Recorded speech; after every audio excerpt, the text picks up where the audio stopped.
As we know, Darkseid, the literal god of evil, is coming to crush reality. To stop him, the universe decides it needs a single ultimate champion, a King Omega, and the only way to choose that champion is through the Omega Tournament. In this fight series, today we're witnessing what is arguably the most personal, most hateful, and most traumatic battle in the entire tournament. It's Red Hood, Jason Todd, facing the architect of his nightmares, the Joker. He steps out of the shadows, looking tired, looking heavy. He tells us a secret, something he's never admitted before, because, well, at the end of the world, why the hell not? The issue begins with Jason Todd talking to himself. My name is Jason Todd, and I'll tell you a secret. Sometimes when people look at me, even my friends and family, especially my friends and family, I feel like they don't see me. Instead, they see him. We see a close-up of the Joker's eye, that terrifying green iris, that grin, the laugh. To Jason, those aren't just facial features, they are prison bars. He feels like a product, an achievement. They look at me like I'm his creation, his achievement, the crown on the clown prince of crime. But Jason loads his shotgun, he racks the slide. His eyes glow red under the mask. We'll know more. In this arena, that ends. Round 1 begins. The setting is a ruined city, fitting for two men who leave nothing but destruction in their wake. The Heart of Apocalypse announces the rules. This is a fight to the death. Best 2 out of 3 wins. And just look at the Joker. He's ecstatic. He's holding a meat cleaver and a gun with a bang flag, laughing maniacally. He chose this arena. He chose the chaos. Fight! Jason doesn't hesitate. He raises his dual pistols and screams. Die, clown! But Joker deflects the shots, dancing through the gunfire. You first, again. Jason is forced into hand-to-hand combat, knives against cleavers, and as they clash, Jason analyzes the man who killed him. He realizes that speed isn't the issue, it's the mindset. Shit, he's fast. Worse, he's unpredictable. But it's the third factor that makes him such a nightmare in hand-to-hand combat, the abandon. The way he fights like he doesn't care if he lives or dies. Jason remembers being a kid, watching Batman fight this guy. He remembers the shock of seeing Bruce Wayne, the ultimate warrior, struggle against this bony, grinning goon. But now he gets it. You can't predict chaos. Joker is just having fun. And Jason realizes that to win, he might have to match that energy. I'm fighting for my life here, and he's just having fun. So maybe I should do the same. Jason dodges a slash and schnack, drives a knife right through the back of Joker's head, out through his mouth. Now, Jason reveals the strategy. Before the tournament, the fighters were allowed to bring one item, just one. Jason shows us his armory. He could have picked anything, RPGs, machine guns, swords, but he walked past all of them. He points to a specific, strange-looking pistol. Whatever it would take to win against our friends. Now me, I've got my share of items to choose from, but it took me less than a minute to decide. Why? Because Jason knows the truth. The Quantum Quorum said the enemies were locked away in the Phantom Zone, but Jason knows Joker is never really gone. My gut knew better, which is why I chose what I chose, because he's never locked away. Not really. I learned long ago that Joker is always lurking around the corner. So what is the weapon? It's not a bullet, it's science. For years, Bruce studied the elements that made Joker into what he is, trying to figure out their secret, the Ace chemical compound, something that would kill the demon in Joker, turn him human once again. Jason brought a cure. The arena shifts. The smell of sulfur and acid fills the air. They're at Ace Chemicals, the birthplace of the madness. Jason walks the catwalks, weapon raised. I know where we are immediately. The chemical smell gives it away. Ace, where he was born. Come out and fight, coward! What's the matter? Afraid to face me? And then he hears it, a hiss of laughter from above. Joker is crawling on the ceiling like a xenomorph. He drops down, tongue wagging, eyes wild, but Jason is ready. Got you! Jason fires his single shot. Bang! The yellow canister hits Joker square in the chest. Joker stumbles back, clutching the wound. I've been shot plenty of times, kid, but this one feels kind of funny. What did you... Jason watches, waiting for the monster to fade and a human to appear. The compound in that bullet, it was produced from the same chemicals that made you, but amplified 1,000 times over. Batman spent years on a cure. But then the laughter gets deeper, wetter. Joker's body begins to bulge. His jaw unhinges. Multiple faces sprout from his flesh. The cure isn't working because there is no human left to cure. There's nothing human about you. Whatever you are never should have crawled out of the vat down there. The monstrous Joker laughs. Nicely played, but I also brought toys. Joker detonates a bomb, blowing the catwalk apart. Jason falls into the green, toxic vat. He surfaces, burning, gasping for air. But rising out of the sludge next to him is the Joker, now a giant, mutated blob of teeth and hate. Joker looms over him. Oops. Jason tries to swim, but the sludge is thick. He looks up at the monster. Not like you! The Joker says, looking at him. Nobody's like me. That's the real joke. No one else could have survived this chemical bath. I'm 1 in a million, baby. The Joker jumps into the toxic vat himself. He snaps his own neck, and as the bubbles rise, the Joker laughs. And you, Jason, you're just not that special.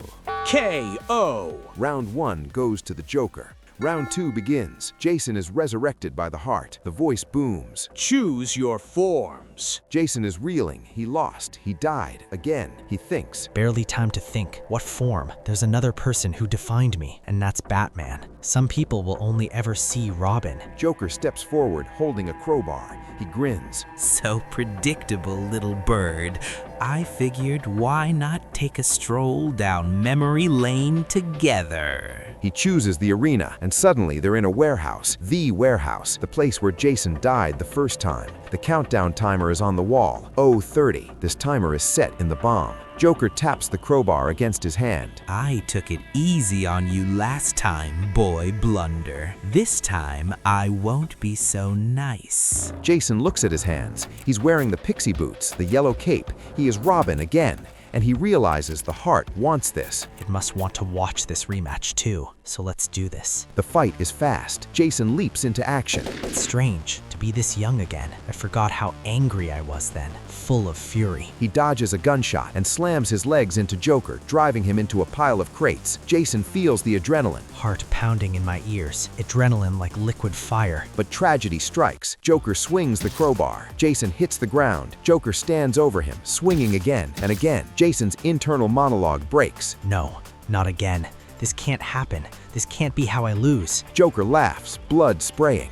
You always look good in red. The timer hits 07, and that's when Jason realizes the truth about his past self. I'm not that kid anymore. Time for another secret. Back then, I held back because I was worried if I fought back, I'd kill the Joker. And that kid, he would have rather died than disappoint Batman. Joker swings for the kill shot. Jason catches the crowbar with one hand. He looks up, eyes burning with hate. I don't give a flying asterisk what Batman thinks now. He rips the crowbar from Joker's hands and smashes him across the face. But payback's a bitch. Jason stands up. He is cold. He is calculated. Like I said, people look at me and think of Batman. I'm his doing, his scar. So this time, I'll fight like him. Cold, controlled. He breaks Joker's arm. He breaks his leg. Break Joker bone by bone. Joker is crawling away, bleeding, broken. Beg, Joker.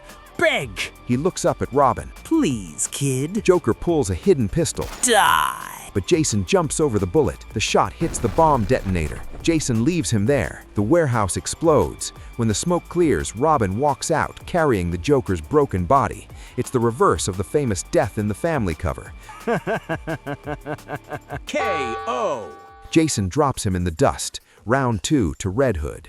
It's tied. 1-1. The final round begins. Jason stands in the void. He has to choose his final form. 1-1. Only one fight left. What form to pick? Think. He sees his life flash before him. The circus, Batman, the death, the Lazarus pit, the outlaws. So much of my life defined by two figures, Batman and Joker. What's mine? What form? The heart warns him.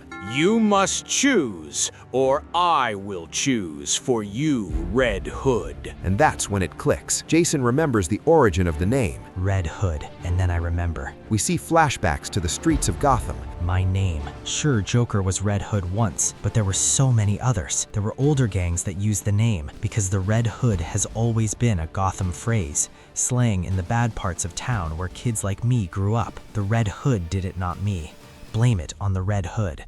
Jason realizes that the Red Hood isn't the Joker, it's the streets, it's the boogeyman of the poor. My friends and I played Red Hood as kids. Whoever was Red Hood had to chase the others down, hunt them. The Red Hood was our boogeyman, a slum legend, an icon, a story much older than Batman or Joker. Jason smiles. I even used to draw him. The final fight begins in a rainy graveyard. Jason steps out. He isn't wearing armor. He isn't wearing the bat symbol. He is wearing a t-shirt with a Red Hood logo drawn in crayon. He is the version of himself he imagined as a child, a hero of his own making. Joker steps out wearing the classic Red Hood tuxedo and giant red helmet, wielding a sledgehammer. Nice try, kiddo. Joker swings, but Jason pulls out a flamethrower pistol. He torches the Joker instantly. I don't listen to him this time. I barely hear him at all. Is he laughing? Screaming? I don't know. Joker tries to stab him. He means so little all of a sudden. I'm not part of his story anymore. He's part of mine, and he's not my boogeyman. I'm his. But Jason counters, kicking him into an open grave. They tumble into the grave. It's mud and blood and rain. Jason is on top. He rips the red helmet off Joker's head. Just before he finally dies, I see his true face, and I don't care. Jason holds the red helmet high. He brings the helmet down, again and again, smashing Joker's face into the mud. Silence. Jason stands in the rain, leaning against a tombstone. He is bleeding heavily. He is dizzy. Victory, I guess. Lost a lot of blood. I feel lightheaded. Even if I die alongside him, I know I was not created by Joker. We see a sketch of his childhood drawing, a crude crayon Red Hood. It matches the shirt he's wearing now. I made myself. I'm my own hero. I am the Red Hood. I know he has some trick up his sleeve, some way to live on, but it doesn't matter, because tonight and forever, we both know who really won. He collapses, the ending that changes everything. We pull back to reality, or whatever passes for it in Apocalypse. We see Joker's body, battered and unconscious, hooked up to wires. Lying in the debris is the Joker. His body is broken, his face is a mess, but then, a pacemaker, a device, something in his chest jump-starts. His eyes snap open, a jagged, bloody grin cuts across his face. We see Jason collapse due to his injuries, but the Joker cleverly jump-starts his own heart K.O. and takes the final round. In this way, the Joker wins the tournament.